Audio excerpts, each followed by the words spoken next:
نحمده نصلي على رسوله الكريم اعوذ بالله من الشيطان الرجيم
نبوت ملنے سے پہلے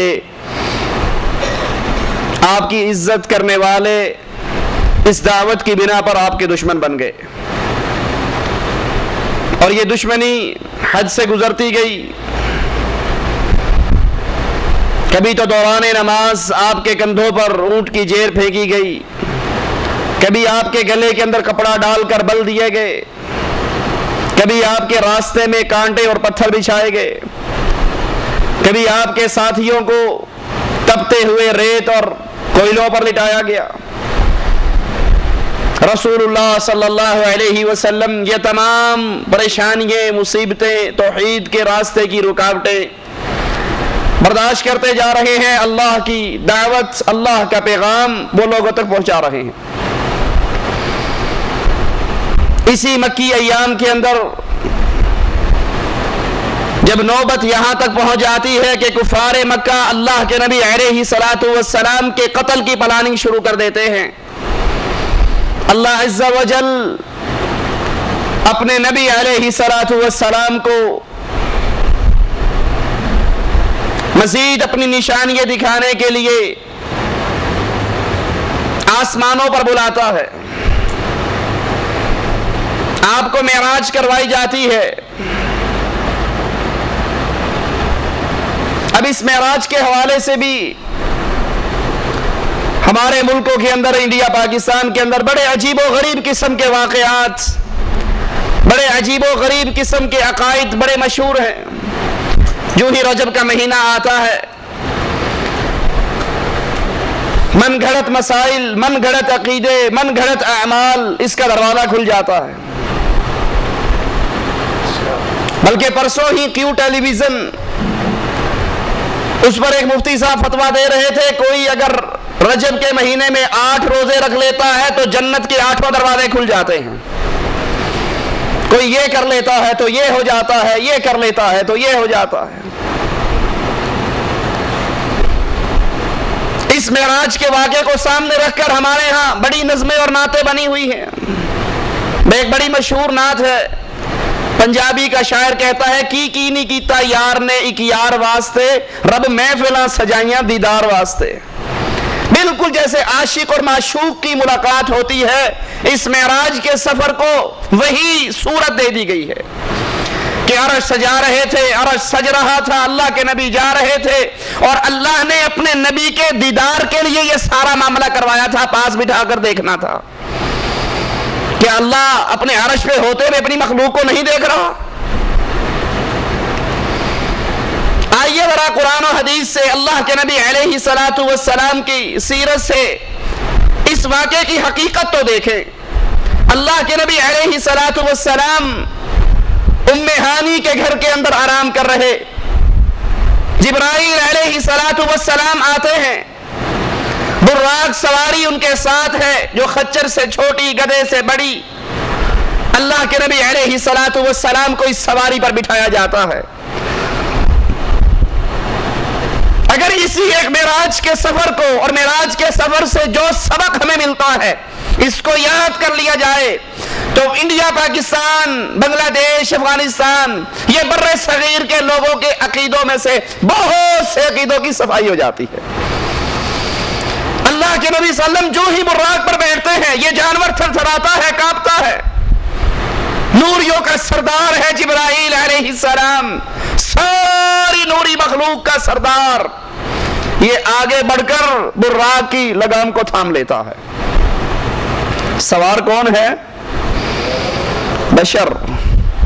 خادم کون ہے؟ نوری۔ اگر نبی کو نوری اس لیے کہتے ہو کہ نوریوں کی شان زیادہ ہے تو ذرا ملاحظہ تو کرو، یہاں بشر سواری کر رہا ہے اور نوری غلامی کر رہا ہے۔ رسول اللہ صلی اللہ علیہ وسلم براق پر آپ کا سفر شروع ہوتا ہے، قرآن بیان کرتا ہے سبحان الذی اسری بعبدہ لیلا من المسجد الحرام، پاک ہے وہ اللہ جو لے گیا اپنے بندے کو مسجد حرام سے مسجد اقصی۔ اللہ کے نبی علیہ السلام مسجد اقصی میں پہنچتے ہیں، ابراہیم علیہ السلام، اسماعیل علیہ السلام، عیسیٰ، موسیٰ، آدم، نوح علیہ السلام انبیاء کا مجمع ہے۔ ایک روایت میں آتا ہے آپ پوچھتے ہیں یہ کون ہے؟ جواب ملتا ہے آپ سے پہلے گزرے ہوئے انبیاء ہیں، آپ نے ان کی امامت کروانی ہے، ان کو نماز پڑھانی ہے۔ اب سوچئے، غور کیجئے، آدم موجود ہے، نوح موجود ہے، ابراہیم موجود ہے، اسماعیل موجود ہے، یعقوب موجود ہے، یوسف موجود ہے، ادریس موجود، یہ انبیاء کا مجمع موجود ہے، لیکن جب محمد الرسول اللہ موجود ہو تو کسی اور کو جرت نہیں ہوتی وہ مصلی پہ کھڑا ہو جائے۔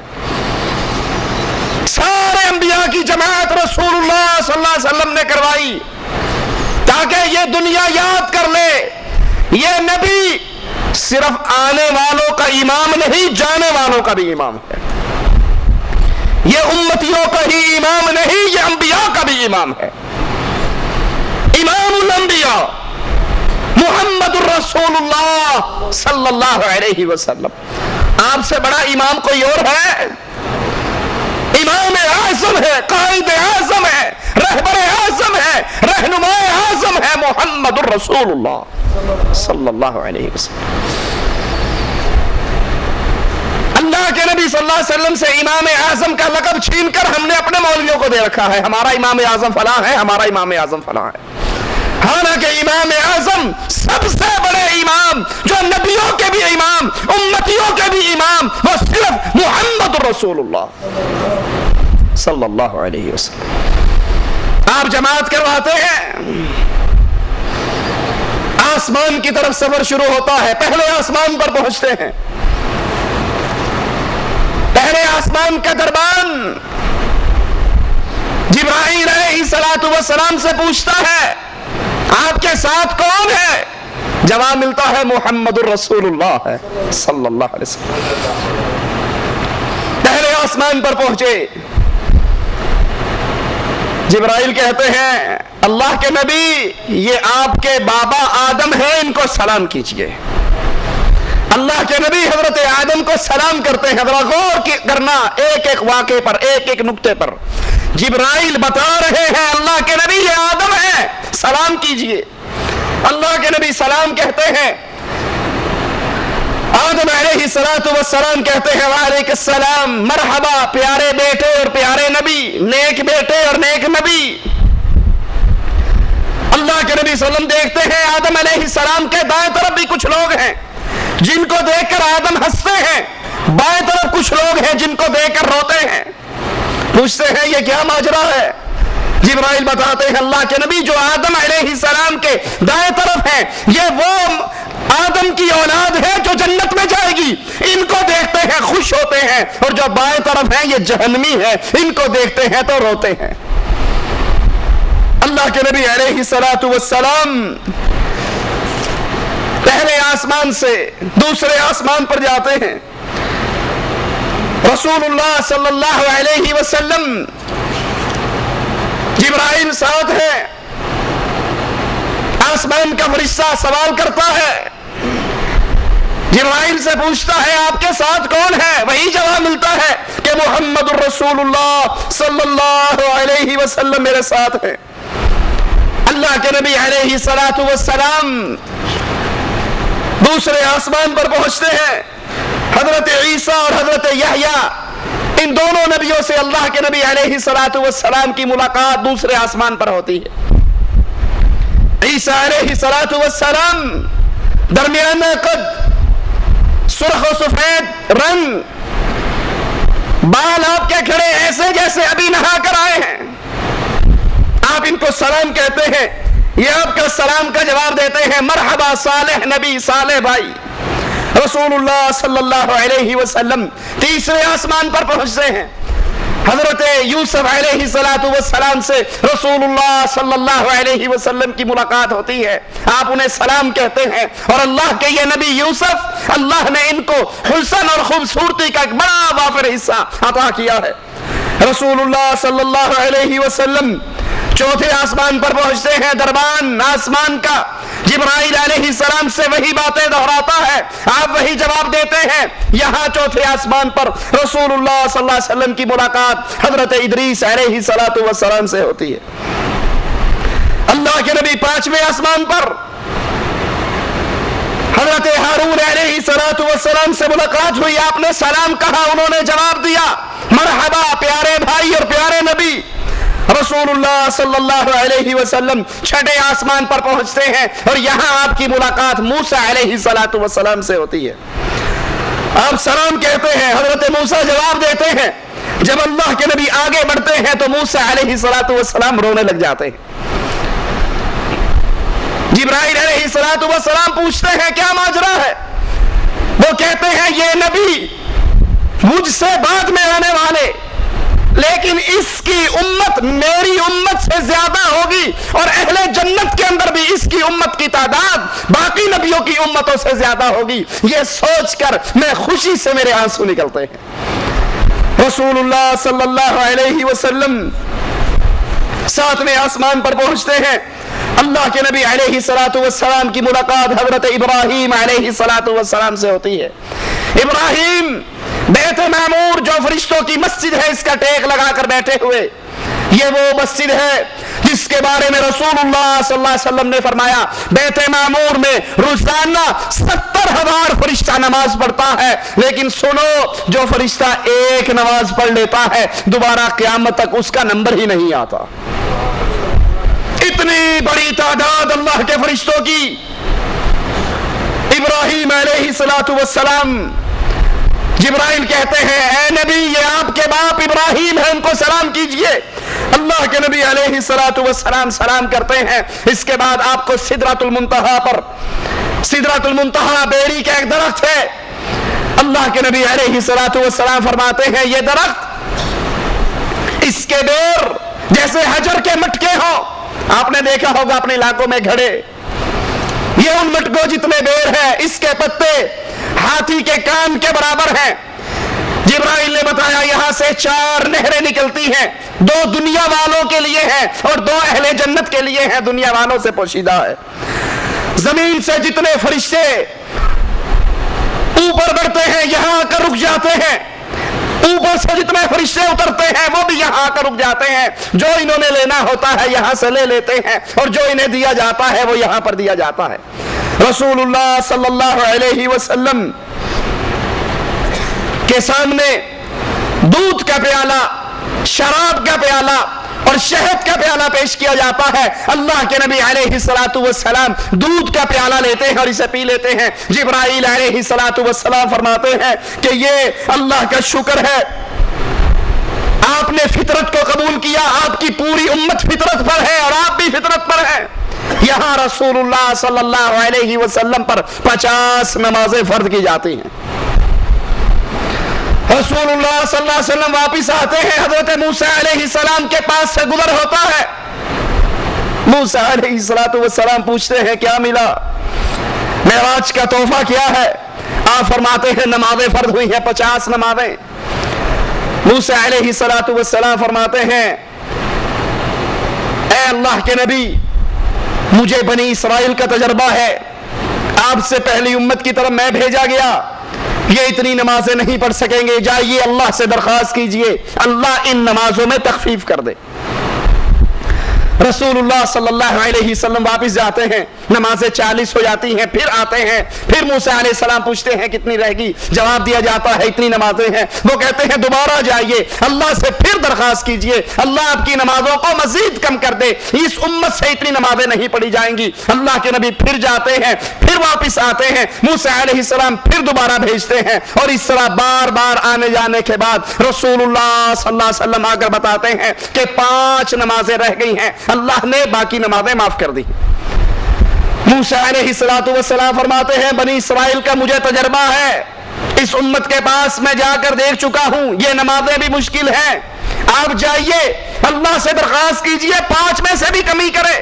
رسول اللہ صلی اللہ علیہ وسلم فرماتے ہیں میں راضی ہو چکا ہوں، میں اس امر کو پسند کر چکا ہوں، اب میں واپس جاتے ہوئے شرم آتی ہے۔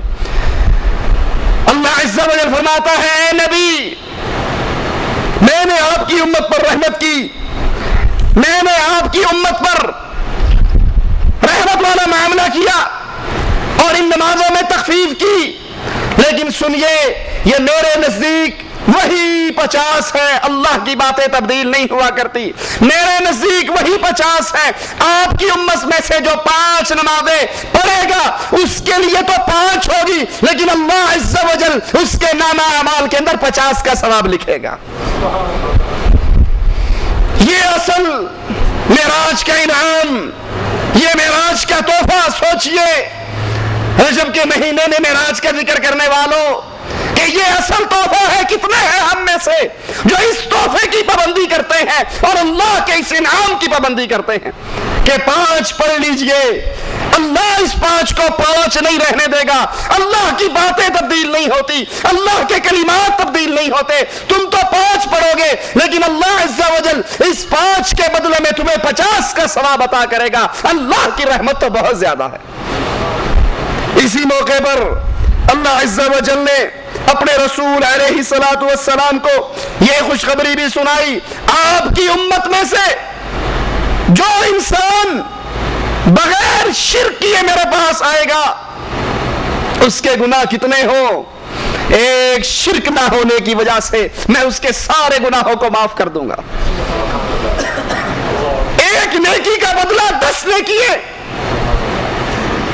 انسان نیکی کا ارادہ کرے گا، ارادے کرنے پہ نیکی مل جائے گی، نیکی کر گزرے گا 10 گنا ثواب ہوگا، اللہ چاہے گا تو اس کو 700 گنا تک بڑھا دے گا۔ برائی کا ارادہ کرے گا، برائی کا ارادہ کرنے پر برائی نہیں لکھی جائے گی، برائی کا ارادہ کرے گا، برائی کے ارادے پر گناہ نہیں لکھا جائے گا، اور اگر یہ گناہ کر گزرے گا تب بھی صرف 1 لکھا جائے گا، 2 نہیں ہوں گے۔ لیکن نیکی کا ارادہ اس پہ ثواب، نیکی کر لے 10 گنا اور چاہے تو 700 گنا تک بڑھا دے۔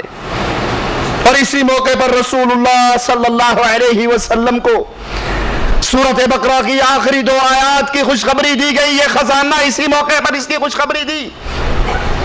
رسول اللہ صلی اللہ علیہ وسلم فرماتے ہیں اسی موقع پر میں نے جبرائیل علیہ السلام کو اس کی اوریجنل اصلی شکل کے اندر اس کی اصلی حالت میں دیکھا، میں نے جبرائیل کے پر گننے شروع کیے، اس کے 600 پر تھے اور اس نے اپنے 600 پروں میں سے صرف 2 پر کھولے تھے اور مجھے اوپر سے کوئی چیز افق پہ سے نظر نہیں آ رہی تھی۔ اتنی ہیبت ناک اللہ کی مخلوق۔ رسول اللہ صلی اللہ علیہ وسلم مکہ کے اندر پھر واپس آتے ہیں اور کفار مکہ کو معراج کی بات بتاتے ہیں کہ اللہ عز و جل رات کے 1 پہر میں مجھے بیت اللہ سے بیت المقدس لے کر گیا، مسجد اقصیٰ لے کر گیا اور پھر وہاں سے میں آسمانوں پر گیا، جنتوں کی سیر کی، جنت کی مٹی جو مشک ہے اس کو دیکھا، جنت کی نہروں کو دیکھا، جنت کی نعمتوں کو دیکھا اور اللہ کی نشانیاں دیکھی۔ کفار مکہ کہتے ہیں یہ کوئی ماننے والی بات ہے؟ رات کے 1 پہر میں بیت اللہ سے بیت المقدس 6 مہینے کا اونٹوں کا سفر، یہ رات کے 1 پہر میں کیسے ہو سکتا؟ ابو جہل دوڑتا ہوا ابو بکر کے پاس جاتا ہے اور کہتا ہے ابو بکر کیا عقل مانتی ہے اس بات کو، کوئی بندہ رات کے 1 پہر میں بیت اللہ سے چلے، بیت المقدس پہ جائے، پھر آسمانوں پہ جائے، جنت دیکھے، جہنم دیکھے، واپس آ جائے؟ کیا عقل مانتی ہے؟ کیا ایسا پاسبل ہے، ممکن ہے؟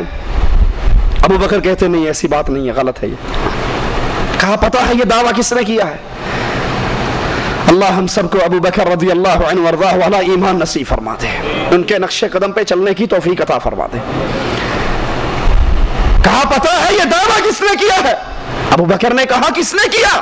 کہا جس کو تو اپنا رسول مانتا ہے, جس کو تو اپنا نبی مانتا ہے, جس کا تو کلمہ پڑھتا ہے, محمد الرسول اللہ صلی اللہ علیہ وسلم کہتے ہیں میں رات کے ایک پہر میں بیت اللہ سے بیت المقدس گیا, آسمانوں پہ گیا, جنت اور جہنم کو دیکھا, انبیاء سے ملاقاتیں کی اور واپس آ گیا رات کے ایک پہر کے اندر. ابو بکر کہتے ہیں ابو جہل کیا تو نے میرے رسول سے سنا ہے؟ کیا تو نے میرے آقا سے سنا ہے؟ کہا ہاں, مجھے آ کر بتایا, میں نے سنا ہے, تیرا نبی یہ کہتا ہے. کہا پھر ابو جہل سن لے, اللہ کی قسم کھا کر کہتا ہوں محمد جو کہتے ہیں سچ کہتے ہیں صلی اللہ علیہ وسلم.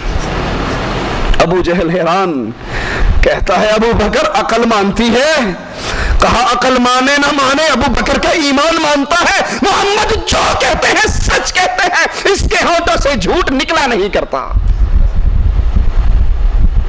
کیا یہ ایمان میرا اور آپ کا بھی ایمان ہے کہ اللہ کے نبی کی حدیث میرے اور آپ کے کان سے ٹکرا جائے اور میں کہوں اللہ کے نبی نے جو کہا سچ کہا, ساری دنیا سے ٹکر لی جا سکتی ہے, عقل میں بات آئے یا نہ آئے, عقل کی بات غلط ہو سکتی ہے لیکن محمد کی زبان کے جملے جھوٹ نہیں ہو سکتے صلی اللہ علیہ وسلم.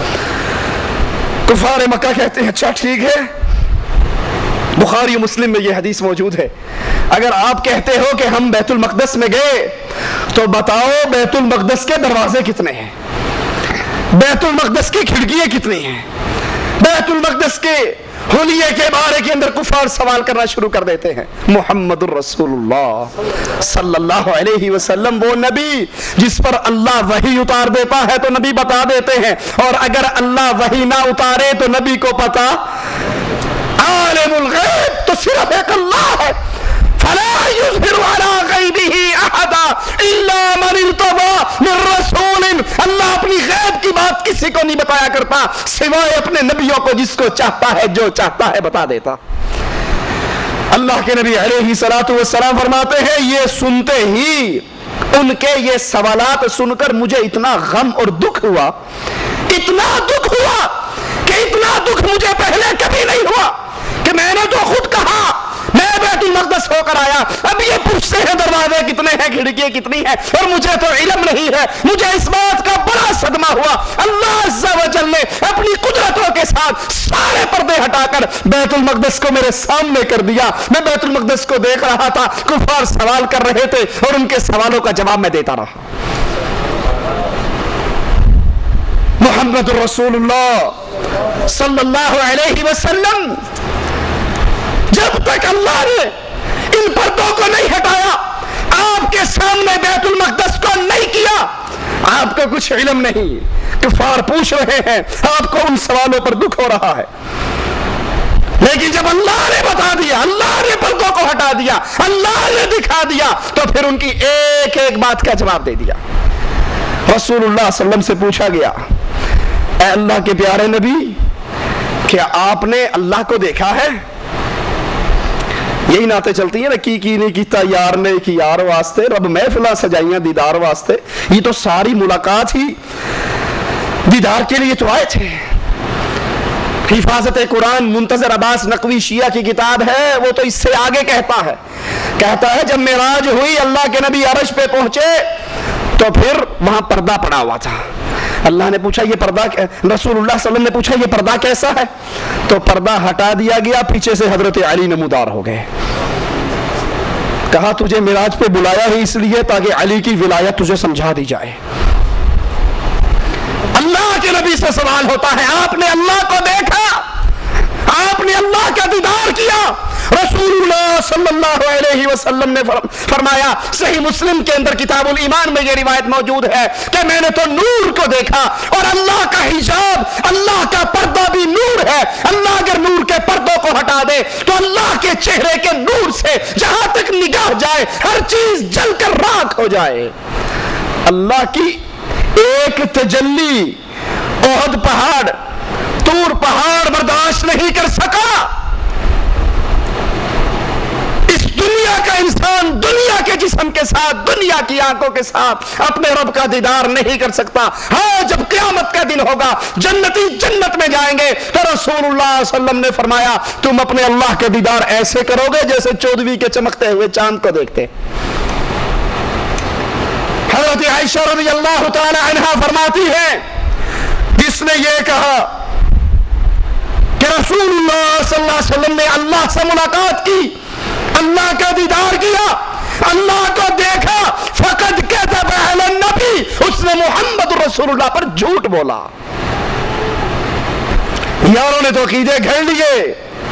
غوث علی شاہ قلندر قادری تذکرہ غوثیہ میں لکھتا ہے, اللہ کے نبی نے جبرائیل سے پوچھا وہی عرش پہ سے کس پہ سے لے کر آتے ہو, کون دیتا ہے؟ کہا کبھی دیکھا نہیں. کہا اب جاؤ تو ذرا دیکھنا. جبرائیل گئے, عرش پہ پہنچے, پردہ ہٹا کر دیکھا تو خود محمد رسول اللہ بیٹھے ہوئے تھے. نعوذ باللہ تعالی اللہ عما یقولون. اور یہاں حضرت عائشہ کہتی ہے جس نے یہ کہا اللہ کے نبی نے اللہ کو دیکھا, معراج کے سفر میں عرش پہ گئے, اللہ کا دیدار ہوا, کی نہیں کیتا یار میں ایک یار واسطے, یہ محفل سجی ہے دیدار واسطے. فقط کذب علی النبی, وہ محمد پر جھوٹ بولتا ہے صلی اللہ علیہ وسلم. کچھ لوگ کہتے ہیں یہ معراج خام میں ہوا, یہ روحانی ہوا, یہ جسمانی معراج نہیں. غلط ہے یہ بات. رسول اللہ صلی اللہ علیہ وسلم کو معراج جسمانی ہوا. قرآن حکیم بیان کرتا ہے وَالنَّجْمِ إِذَا هَوَى, تارے کی قسم جب غائب ہونے لگے, مَا ضَلَّ صَاحِبُكُمْ وَمَا غَوَى, تمہارے ساتھی یعنی محمد صلی اللہ علیہ وسلم نہ رستہ بھولے ہیں نہ بھٹکے ہیں. وَمَا يَنْطِقُ عَنِ الْهَوَى, اور یہ جو تمہارے رسول علیہ الصلوۃ والسلام ہیں یہ اپنی خواہش سے کوئی بات نہیں کرتے. إِنْ هُوَ إِلَّا وَحْيٌ يُوحَى, یہ تو آسمان سے جو وحی آتی ہے اس وحی کو ہی آگے بیان کرتے ہیں. یہ وہی بات کہتے ہیں جو اس پر وحی کی جاتی ہے. عَلَّمَهُ شَدِيدُ الْقُوَى, ان کو نہایت طاقت والے فرشتے نے, نہایت قوت والے فرشتے نے تعلیم دی ہے. ذو مرۃ فاستوى, وہ بڑی طاقت والا ہے. وهو بالافق الاعلى, جس وقت وہ آسمان کی ایک طرف اونچی جگہ کے اندر تھا. ثم دنا فتدلى, تو وہ اپنی اصلی صورت کے اندر سارا کا سارا نبی صلی اللہ علیہ وسلم کے سامنے آ کر کھڑا ہو گیا. اللہ کے نبی نے فرمایا سدرۃ المنتہا کے مقام پر جا کر میں نے جبرائیل کو اس کی اوریجنل شکل میں دیکھا جس کے جسم کے 600 پر تھے. مالک بھی کہتا ہے ثم دنا فتدلى, پھر وہ اپنی اصلی صورت میں سارا کا سارا اللہ کے نبی صلی اللہ علیہ وسلم کے سامنے آ کر کھڑا ہوا, پھر قریب ہوا, ان کی طرف جھکا. فَكَانَ قَابَ قَوْسَيْنِ أَوْ أَدْنَى, اللہ کے نبی اور جبرائیل کے درمیان صرف 2 کمانوں کے برابر یا اس سے بھی کم فاصلہ رہ گیا. کہنے والے کہتے ہیں یہاں سے مراد اللہ ہے کہ اللہ رسول اتنے قریب ہوئے کہ 2 کمان کا فاصلہ رہ گیا. جھوٹ بولتے ہیں یہ کہنے والے. اور محمد رسول اللہ کی سچی حدیث ہے, صحیح مسلم ہے, کتاب الایمان ہے. آپ فرماتے ہیں اللہ کا حجاب نور ہے, اگر اللہ اپنے حجاب کو نور کے پردوں کو ہٹا دے تو جہاں تک نگاہ جائے مالک کے نور سے ہر چیز جل کر خاک ہو جائے. فَأَوْحَى إِلَىٰ عَبْدِهِ مَا أَوْحَى, تو پھر جبرائیل علیہ الصلوۃ والسلام اللہ کے نبی کے قریب ہوئے. اس وقت اللہ نے اپنے بندے پر جو وحی بھیجنی چاہی بھیجی. مَا كَذَبَ الْفُؤَادُ مَا رَأَىٰ, جو کچھ رسول اللہ صلی اللہ علیہ وسلم نے دیکھا دل نے اسے جھوٹ نہ جانا. أَفَتُمَارُونَهُ عَلَىٰ مَا يَرَىٰ, تو کیا جو کچھ وہ دیکھتے ہیں تم اس کے بارے میں ان سے جھگڑا کرتے ہو. رسول اللہ صلی اللہ علیہ وسلم اپنے جسم کے ساتھ گئے, آپ کو جسمانی معراج ہوئی, اللہ کے نبی نے انبیاء سے ملاقات کی, اور یہ آپ کا معجزہ تھا, محمد رسول اللہ صلی اللہ علیہ وسلم کا معجزہ. کیونکہ قرآن نے تو پہلے ہی بتا دیا تاکہ ہم اپنے رسول کو مزید نشانیاں دکھائیں, مزید اپنی نشانیاں اس کے سامنے وا کر دیں. سننے کو تو یہ قصہ, بتانے کو یہ قصہ, لیکن یہ قصہ نہیں ہے. آئیے غور کیجئے یہ ہمیں سبق کیا دیتا ہے, یہ ہمیں درس کیا دیتا ہے, یہ ہمیں تعلیم کیا دیتا ہے. عقیدے کے وہ کون سے الجھے ہوئے مسائل ہیں جن کو واقعہ معراج کھول کے رکھ دیتا ہے. سب سے پہلا سبق معراج کا, سبحان الذی اسرا بعبدہ، غور کیجئے اس لفظ پر، پاک ہے وہ اللہ، اسرا جو لے گیا، بعبدہ بنورہ نہیں، جو اپنے نور کو نہیں لے کر گیا، بعبدہ جو اپنے بندے کو لے کر گیا۔ معراج کی یہ آیات ہمیں کھول کر بتا رہی ہے محمد الرسول اللہ نور من نور اللہ نہیں ہے۔ الصلاۃ والسلام علیکہ یا نور من نور اللہ کہنے والے اللہ پر بہتان باندھتے ہیں، اللہ کی ذات میں شرک کرتے ہیں۔ مالک تو کہتا ہے بعبدہ، میں اپنے بندے کو لے کر گیا۔ اسی لیے رسول اللہ صلی اللہ علیہ وسلم نے فرمایا لا تطرونی کما اطرت النصارى، میری شان کو ایسے نہ بڑھا دینا جیسے عیسائیوں نے غلو کیا حضرت عیسیٰ کی شان میں۔ عیسیٰ اللہ کے بندے تھے، انہوں نے اللہ کا بیٹا بنا دیا۔ انا عبد اللہ، میں اللہ کا بندہ ہوں، میں اللہ کا رسول ہوں، تم بھی مجھے اللہ کا بندہ کہو، اللہ کا رسول کہو، نور من نور اللہ نہ کہو۔ پہلا مسئلہ معراج سے ثابت ہوا، ان آیات سے ثابت ہوا کہ اللہ کے نبی صلی اللہ علیہ وسلم اللہ کے بندے تھے، اللہ کا نور نہیں تھے۔ دوسری بات، رسول اللہ صلی اللہ علیہ وسلم معراج کا یہ واقعہ ہمیں سبق دیتا ہے کہ اللہ کے نبی حاضر ناظر نہیں تھے۔ جو کہتے ہیں نا دم بدم پڑھو درود، حضرت بھی ہیں یہاں موجود، بکواس کرتے ہیں، جھوٹ بولتے ہیں۔ ان مولویوں کو معراج کا یہ واقعہ سناؤ، مان لیتے ہیں۔ اگر تم کہتے ہو طاہر القادری صاحب کے پاس بھی رسول اللہ آئے، مولوی زکریا صاحب کے پاس بھی صوفی اقبال ان کے شاگرد نے لکھا بہجت القلوب کے اندر کہ اللہ کے نبی آئے، فضائل حج اور فضائل درود سن کر گئے۔ اگر تم کہتے ہو الیاس قادری کے ملتان کے اجتماع میں رسول اللہ صلی اللہ علیہ وسلم آتے ہیں، تو انہیں بتاؤ معراج کے واقعے میں تم نے سنایا سارے انبیاء موجود تھے، لیکن آدم، عیسیٰ، موسیٰ، ابراہیم علیہم السلام کے ہوتے ہوئے مصلی امامت پہ کوئی اور نہیں چڑھ سکا کیونکہ محمد رسول اللہ موجود تھے۔ اگر تمہارے جلسے کے اندر بھی رسول اللہ آتے ہیں، میلاد کے اندر کرسی سجتی ہے، تو تقریر کرنے کے لیے طاہر القادری کیوں بیٹھتا ہے؟ نماز پڑھانے کے لیے الیاس قادری کیوں آگے ہوتا ہے؟ اگر محمد موجود ہو تو ابراہیم جماعت نہیں کرواتے، محمد امام اعظم بنتے ہیں صلی اللہ علیہ وسلم۔ لیکن تمہارے جلسے میں تم سے بڑا گستاخ اور کون ہوگا؟ دعویٰ کرتے ہو آگے تاج والے، دم بدم پڑھو درود، حضرت بھی ہے یہاں موجود، تقریر تمہارا مولوی کرتا ہے، جماعت تمہارا مولوی کرواتا ہے، بیان تمہارا مولوی کرتا ہے، سٹیکر چھپے ہوئے ہم نے اپنی آنکھوں سے دیکھے پاکستان میں، سنا ہے ہر عاشق کے گھر تشریف لاتے ہو، ہمارے گھر میں بھی ہو جائے چراغاں یا رسول اللہ۔ اللہ کے نبی حاضر ناظر ہے جب چاہتے ہیں۔ مقالات قاسمی کے اندر سید قاسمی، احمد سعید قاسمی ملتان والا بابا، وہ اپنی کتاب کے اندر لکھتا ہے اللہ کے نبی ہر وقت ہر جگہ پہ حاضر ہے، ناظر ہے، رحمت پہنچاتے ہیں، پہنچانے کی طاقت رکھتے ہیں، ہر کسی کا حال جانتے ہیں، ہر طرح کی قدرتوں کے مالک ہیں۔ پھر بتاؤ معراج پہ براق کیوں آیا تھا؟ اللہ کے نبی حاضر ناظر تھے، بیت اللہ میں بھی تھے، مسجد اقصی میں بھی تھے، پھر یہ جبرائیل سواری لے کر کیوں آئے تھے؟ آپ تو پہلے سے وہاں موجود تھے۔ آسمانوں کا فرشتہ بھی وہابی لگتا ہے کہ اس نے پوچھا آپ کے ساتھ کون آیا ہے، اسے نہیں پتا نبی تو حاضر ناظر ہے، پہلے سے یہاں بیٹھے، اس نے کیوں پوچھا کون آیا ہے؟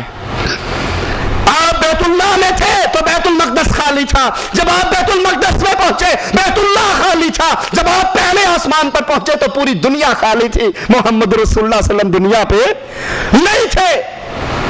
موسیٰ علیہ السلام آپ کو بھیجتے ہیں جاؤ، موسیٰ کیوں کہتے ہیں جاؤ؟ اگر نبی حاضر ناظر ہے تو موسیٰ کو تو پتا ہے یہاں بھی ہے وہاں بھی ہے، ادھر بھی ہے اور ادھر بھی ہے۔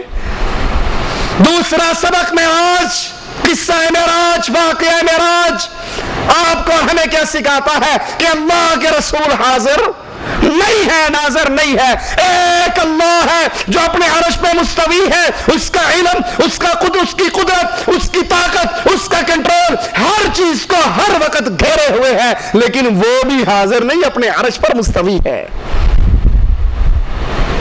تیسرا سبق واقعہ معراج میں ہمیں کیا دیا؟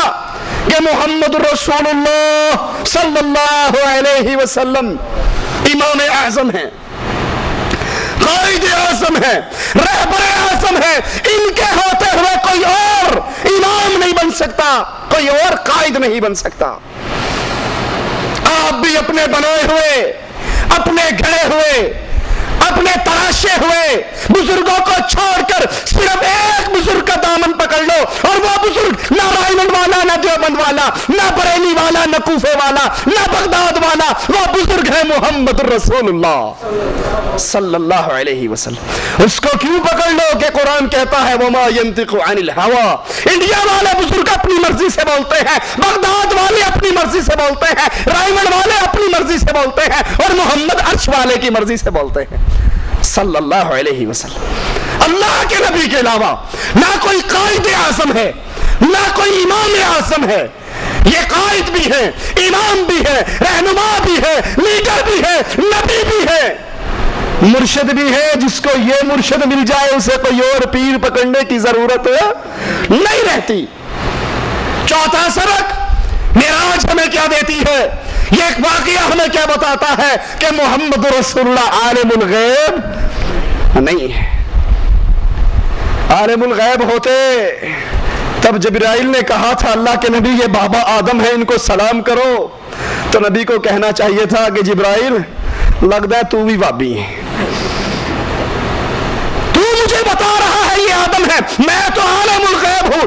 ما کان وما یکون، جو ہو گیا، جو ہونے والا ہے، یہ ساری باتیں ہمارے سامنے واضح ہیں. انڈیا کے ایک بزرگ نے قانون شریعت کتاب لکھی، ہمارے پاس موجود ہے. اس میں کہتے ہیں پوری کائنات نبی کے سامنے ایسے ہے جیسے یہ ہاتھ اور پیالہ ہو، ایک ایک چیز کو دیکھ رہے، ہمارے عملوں کو جانتے ہیں. تو پھر جب جبرائیل نے کہا یہ آپ کے بابا ہیں تو نبی نے کیوں نہیں ٹوکا؟ مجھے کیوں بتاتا ہے، مجھے تو پہلے سے پتا ہے یہ آدم ہے. پھر جب اللہ نے 50 نمازیں فرض کی، اللہ کے لیے غور کیجئے،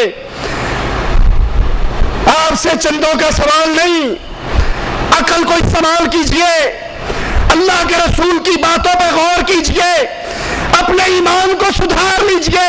ہماری نظریں آپ کی جیب پر نہیں ہے، آپ کے جسم اور جان پہ ہے. اللہ کے لیے اپنے عقیدے کو سیدھا کر لیں. جس کا عقیدہ سیدھا ہو جاتا ہے اس کی جنت کی راہ سیدھی ہو جاتی ہے.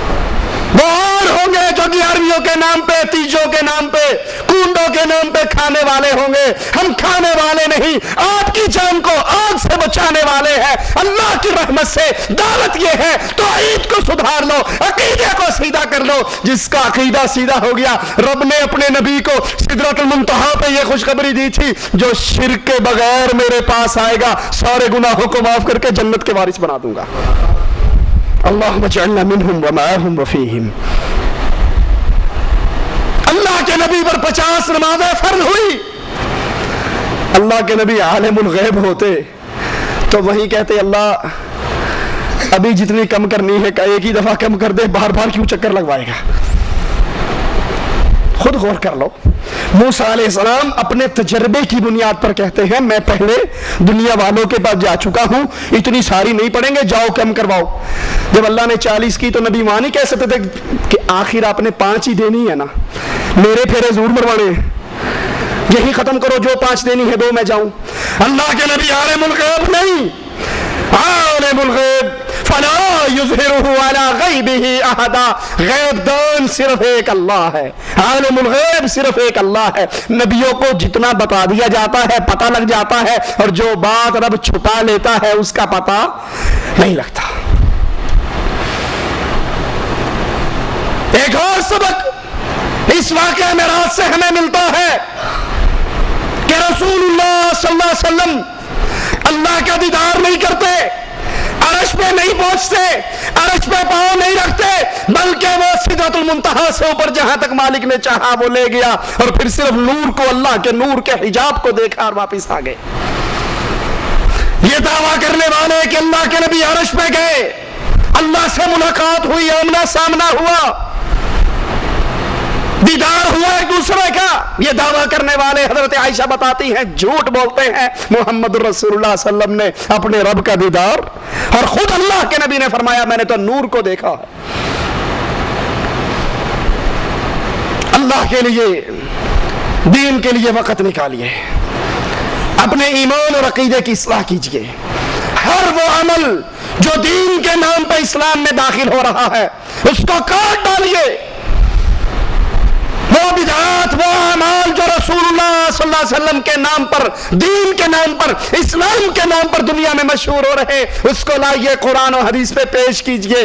اگر قرآن و حدیث اس کے موافقت دے دے، اس کے مطابق فیصلہ دے دے تو اس پہ عمل کر لیجئے. اور اگر رسول اللہ صلی اللہ علیہ وسلم کی سنت کے مطابق وہ چیز ثابت نہ ہو، وہ عقیدہ اللہ کے نبی کا نہ ہو، آپ کے صحابہ کرام کا نہ ہو، قرآن کی آیات میں نہ ہو، رسول اللہ کے فرمان میں نہ ہو، اس کو اٹھائیے دیوار پہ دے ماریے. وہ بیان کرنے والا کیو ٹی وی والا ہو یا کوئی اور ٹی وی والا.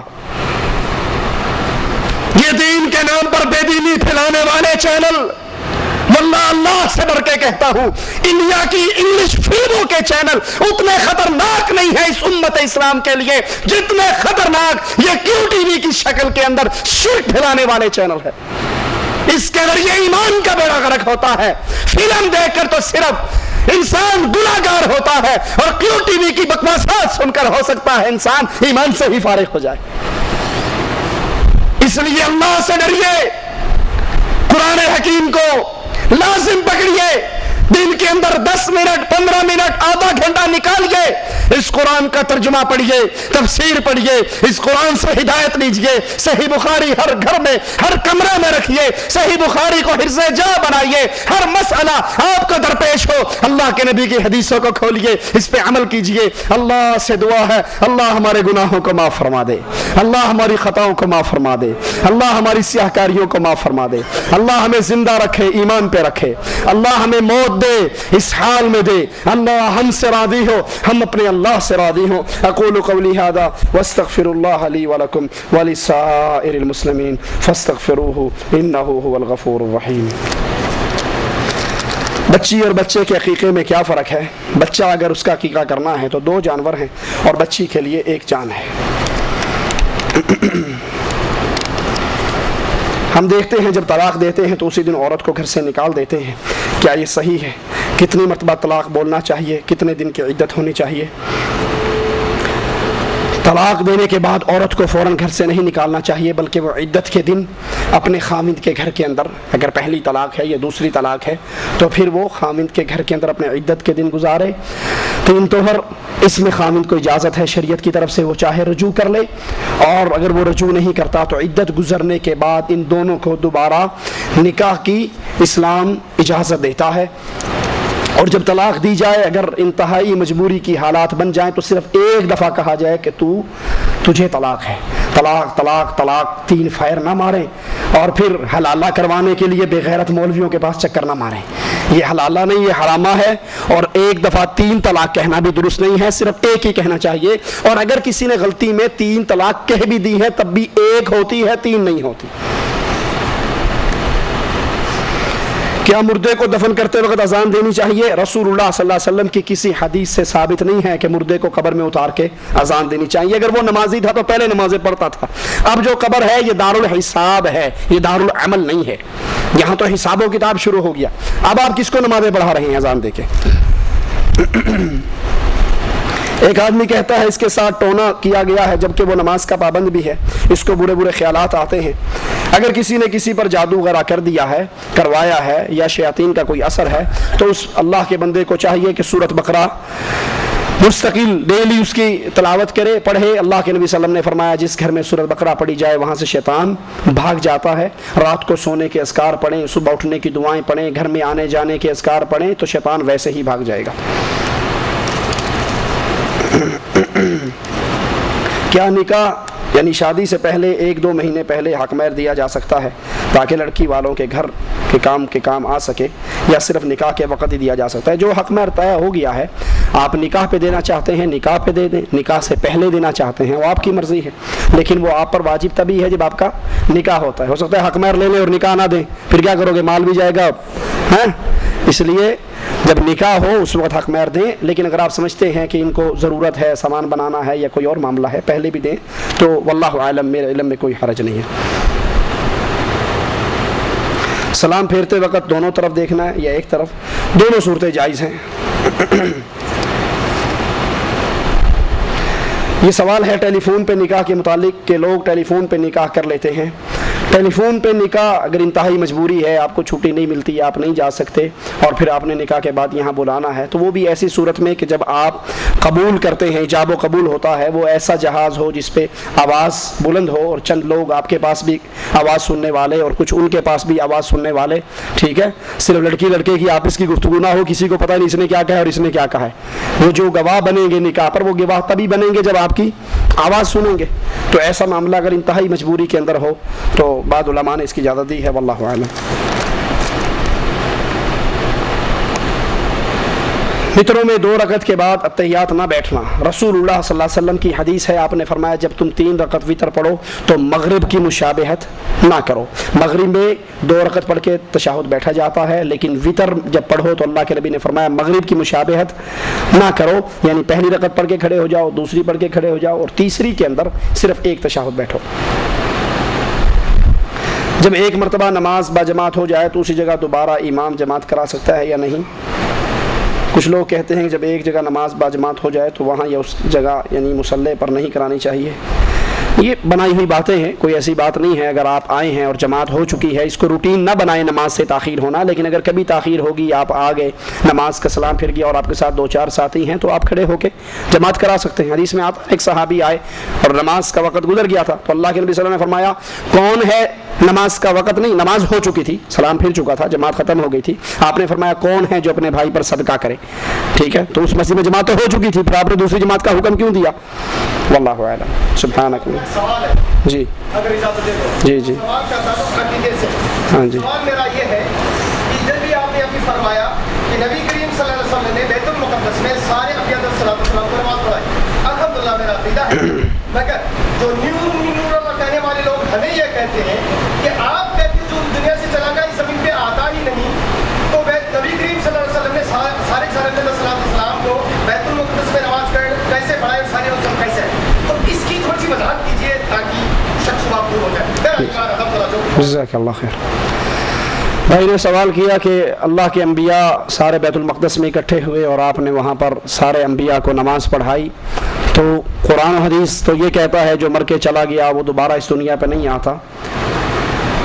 تو یہ معجزہ ہے, یہ اللہ کے نبی صلی اللہ علیہ وسلم کا معجزہ ہے, اور معجزہ وہ ہوتا ہے جو عقل میں نہ آئے, جو عام روٹین نہ ہو, جو کام آؤٹ آف روٹین ہو, اس کو معجزہ کہتے ہیں. موسیٰ علیہ السلام نے لاٹھی پھینکی, اب لاٹھی ہے لیکن وہ اژدہا بن گئی. اب یہ بات عام روٹین میں نہیں ہے, ہر بندہ لاٹھی پھینک کے اس کو اژدہا نہیں بنا سکتا, اسی اژدہے کو پکڑا وہ پھر لاٹھی بن گئی.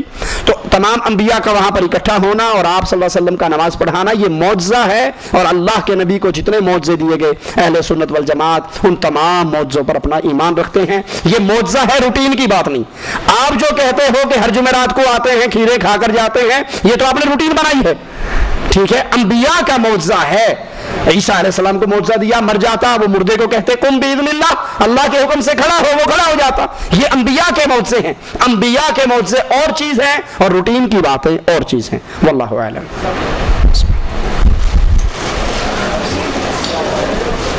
السلام علیکم.